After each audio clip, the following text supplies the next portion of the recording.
안녕하세요. J채널 알지요 철입니다. 여러분, 오늘은 대학 진학이라는 주제를 가지고 한국과 뉴질랜드의 입시 과정을 비교해 보겠습니다. 특히 고등학교를 졸업한 지 오래된 분들이나 나이가 있는 분들이 뉴질랜드에서 어떻게 대학에 진학할 수 있는지까지 포함해서 이야기해 볼게요. 한국과 뉴질랜드의 입학 조건과 시험, 그리고 진학 과정에서의 차이점을 재미있게 풀어보겠습니다. 과연 두 나라의 시스템은 얼마나 다를까요? 끝까지 시청해주세요. 한국의 대학 입시는 정말 치열한 경쟁의 현장이죠. 가장 대표적인 방법은 수능인데요. 대학 수학능력시험이라고 불리는 이 시험은 매년 11월에 치러집니다. 수능은 국어, 영어, 수학, 사회, 과학, 탐구 등의 과목으로 구성되어 있으며 한 번의 시험으로 대학 입시의 방향이 거의 결정된다는 점이 특징입니다. 하지만 수능만이 전부는 아닙니다. 대학은 두 가지 큰 전형으로 학생을 뽑는데요. 첫 번째는 수시, 두 번째는 정시입니다. 수시는 학생부 성적, 학교에서의 활동, 자기소개서, 심지어 면접까지 종합적으로 평가합니다.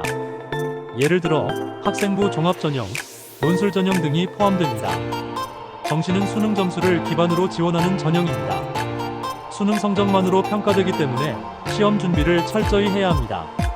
또한 특수목적 대학이나 예술계열 등은 별도의 실기시험이나 포트폴리오를 요구하기도 하죠. 이런 복잡한 과정 때문에 사교육에 의존하는 경우가 많아 사회적인 논의가 끊이지 않는 분야이기도 합니다. 뉴질랜드의 대학 진학 방식은 한국보다 유연한 편입니다. 가장 일반적인 방법은 고등학교에서의 NCEA 내셔널 서티피컷 오브 에저케이셔널 어치브먼트 결과를 기반으로 대학에 지원하는 겁니다. NCEA는 레벨 1, 2, 3으로 나뉘며 고등학교 11학년부터 13학년까지 단계적으로 이수를 합니다. 시험뿐 아니라 과제와 학교 활동 점수도 포함되기 때문에 한 번의 시험에 모든 것이 결정되지 않습니다. 나이가 있거나 고등학교 졸업 후 시간이 지난 경우에는 뉴질랜드에서는 파운데이션 이어 프로그램이나 브리징 코스라는 옵션이 있습니다. 이는 고등학교 졸업 이후 대학 진학을 준비하는 과정으로 학업 공백을 메우거나 부족한 과목을 채우는 데 도움을 줍니다.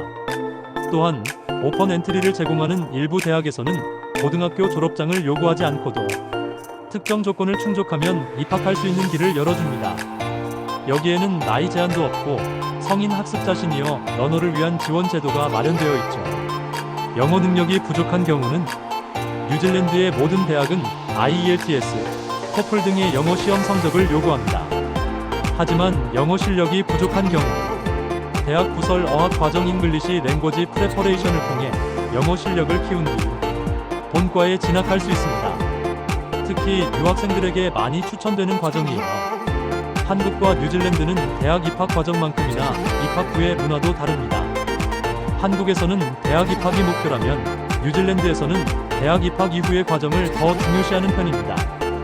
또한 뉴질랜드의 경우 나이에 상관없이 학문을 시작할 수 있는 분위기가 조성되어 있어 새로운 도전을 하고 싶은 분들에게 훌륭한 기회를 제공합니다. 장학금 제도도 주목할 만합니다. 뉴질랜드는 유학생이나 성인 학습자를 위한 장학금 기회가 풍부한 편이에요. 이를 잘 활용하면 학비 부담을 줄일 수 있습니다. 오늘은 한국과 뉴질랜드의 대학 입학 과정을 살펴봤습니다. 두 나라 모두 각자의 방식으로 학생들에게 도전과 기회를 제공하고 있지만 진학 준비 방법과 기준은 완전히 다르죠. 여러분은 어떤 시스템이 더 매력적이라고 생각하시나요? 혹시 오늘 내용이 도움이 되었다면 좋아요와 댓글 부탁드립니다. 그럼 다음에 또 만나요. J채널 철입니다.